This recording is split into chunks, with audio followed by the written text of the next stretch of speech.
Joseph Christiano. He is an author, and also he is got a world of new concepts in stem cell regeneration that I want to bring out to you today. Uh, Joseph, welcome to the show. Thanks for being here. Michael, thanks for having me. Great to be here. Give us some background. I looked at your website. What a remarkable change you've gone through, a transformation. And I want to hear more about the 26 disruptive technologies in advanced stem cell activation. Please take it Yeah. away. Well, for my entire life, I've been very physically active, since I was a kid in sports. And then when I went to school, I played in sports, team sports and things like that. But I really fell in love with the barbell, way back in the day. And so I continued on pursuing that, and I became very competitive in bodybuilding and powerlifting and things like that, and ended up really racking up my body. But, as a young guy, you kind of beat yourself down, throw a little dirt on it, and then you move on and forget about it. But over the years, things started accumulating, and I started living with chronic pain, especially in my lower back. And so from there, it got me to doing a lot of research. In other words, as a naturopathic physician, I'm looking to always research in which I can help people, find remedies and natural solutions to what's ailing them and so forth, and myself being my own patient. And so through the years, and I'm rolling up a lot of years quickly here, but I ended up in a walker. Actually, ended up in a walker about 7.5 years ago, and it was really devastating because of the chronic pain had gotten so bad. And so it really got me searching for remedies outside the box, so to speak, outside of conventional medicine, where you can do something naturally that would work with your own genetic materials. And sure enough, I came upon stem cell therapy, PRP therapy, and even stem cell activation. And it's revolutionary. It's changing the way, or I should say, the old norm for doing things with orthopedic medicine, because today you can actually heal your body. Stem cells being used today, you can extract a person's own stem cells, prepare them in a lab, re-inject it, like say in a knee, person has a damaged knee. They get that death sentence where they're told, well, you're bone on bone, and they're living with a lot of pain. And of course, right there at the joint in the capsule of the knee, the cartilage tissue, that protective material is worn away. And so when those bones rub, it's like striking a match, and your knee swells and you got a lot of pain. And the protocol is, well, we'll take a little anti-inflammatory, we'll take some pain meds and see if we can get you through. But month after month, it gets worse. You can't even function. And so sit down with the doctor, and they say, well, listen, we're going to have to do a knee replacement surgery. And it's common, and you go home with this horror story, because you're looking at having a partial amputated leg, putting in a piece of metal, sew you back up and see how you do. Well, now we can actually take your own stem cells, prep them in a lab right there as an outpatient scenario, as I mentioned, and re-inject them into the knee capsule in this case. And two things happen right away.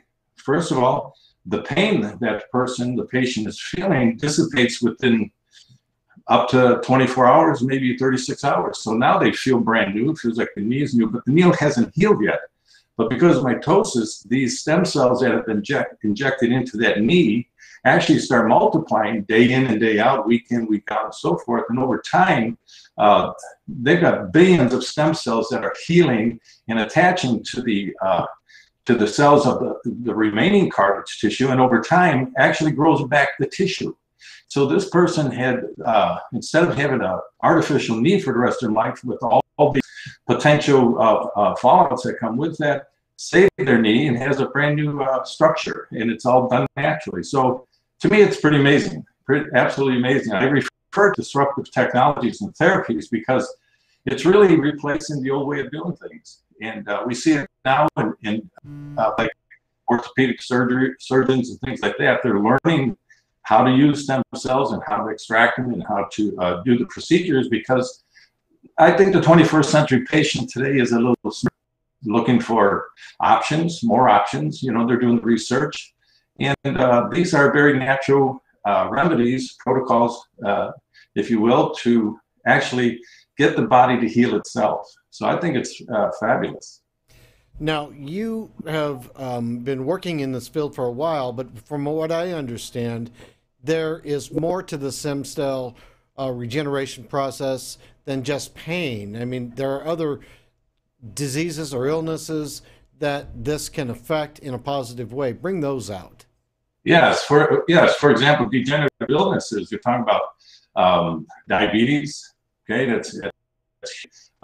what I was referring to then, which is the most common, is musculoskeletal issues, joint pain, damage, and things like that. But a person may have MS. A person can have Crohn's disease. A person can have COPD, problem with their lungs, and things like that.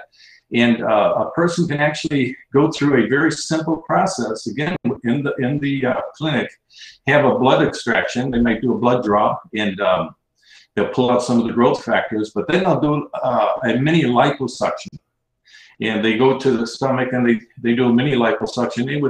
They extract belly fat or adipose tissue, and from there they put it in the lab right there in the clinic, and then they begin to extract the stem cells, maybe 10, 20 million stem cells, and then they prep the syringes, and then what they do is an IV.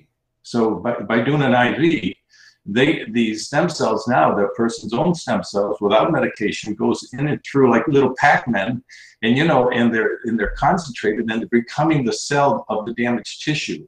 So if a person has, we'll say, COPD, person that has terrible lungs from whatever condition or any reason, these stem cells become the cells of the tissue. If it's nerve, they become neurons. If it's bone, they become osteocytes and things like that. So your stem cells are identified, or they don't really have a label. They become cells. And so that's I don't want to say the magic, that's the beauty of it. And so what happens is the tissue that is deteriorated or deteriorating now can be rejuvenated, and that organ, that system goes back to normal function. Pretty powerful stuff. What about the risks, the downside? Tell me about those. Well, it's really minimal. It's really minimal. I mean, when you're doing injections or extractions, you're looking at making sure everything's sterile. Infections, you want to watch that, but you're not using any foreign matter. You're not using any medications. There's no rejections that I've heard of yet. And so it's very minimal. There might be a little soreness at the site where you're injected, but that's very minimal. If a person is in a lot of pain, that's nothing. But nobody likes needles. But believe me, I've had stem cell treatment done back in 2008. I went as far as Honduras, Tegucigalpa, Honduras, because at the time the FDA wasn't allowing certain types of treatments here in the United States. So I flew there and had a treatment done. And in a foreign country, a little bit concerned about safety as well as sterility and things like that, but it was absolutely wonderful. And here in the States now, I'm more involved in it because of that, and because I'm a patient of stem cell as an advocate, as you can see. Now it's advanced. It's gotten to the point where now, as a person gets older, particularly 60, 65, 70 and older, your stem cells aren't functioning the way they normally did when you were younger. In other words, your stem cells sit in the body as a reserve team, repair crew.